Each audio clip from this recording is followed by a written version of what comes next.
बिस्मिल्लाहिर्रहमानिर्रहीम। अस्सलाम वालेकुम। जानवर, परिंदे और कीड़े भी तिब्बी मौत मरते हैं, मगर उनकी लाशें कहाँ चली जाती हैं? इमाम जाफ़र सादिक रज़ी अल्लाह ताला अन्हु ने जानवरों के बारे में एक हैरान कर देने वाली बात बताई।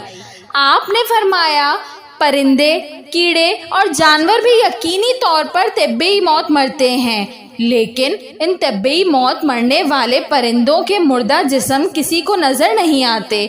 आखिर ये लाशें कहाँ चली जाती हैं? मसलन हमारे इलाकों में बेशुमार परिंदे, बिल्लियाँ, चूहे और दूसरे जानवर पाए जाते हैं।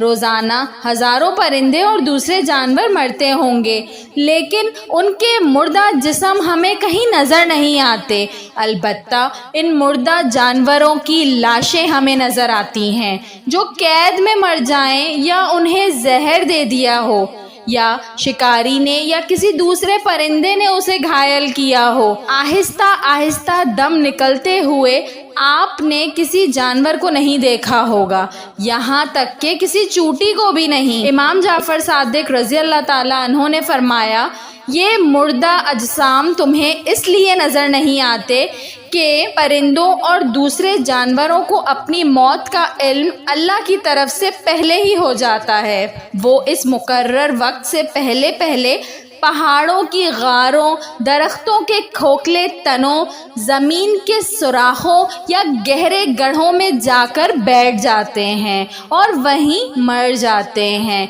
ये अल्लाह का निज़ाम है, जिसकी वजह से आज इंसान सुकून से सांस ले रहा है। वरना अगर बाकी जानवरों, कीड़ों को छोड़कर सिर्फ परिंदों को लिया जाए तो एक अंदाजे के मुताबिक दुनिया में परिंदों की तादाद 700 अरब है। अगर ये परिंदे सारे आम तिब्बी मौत मरते तो ज़मीन पर कदम रखने तक की जगह ना मिलती। हर तरफ उनके मुर्दा जिस्म होते, जो गंदगी और बेशुमार बीमारियों का सबब बनते। तुम अपने रब की कौन कौन सी नेमतों को झुटलाओगे? वीडियो पसंद आई हो तो इसको ज़रूर लाइक करिएगा, और ऐसी मज़ीद अच्छी वीडियोस देखने के लिए मेरे चैनल उर्दू कहानी घर को सब्सक्राइब कर लीजिए। Thanks for watching. अल्लाह हाफ़िज़।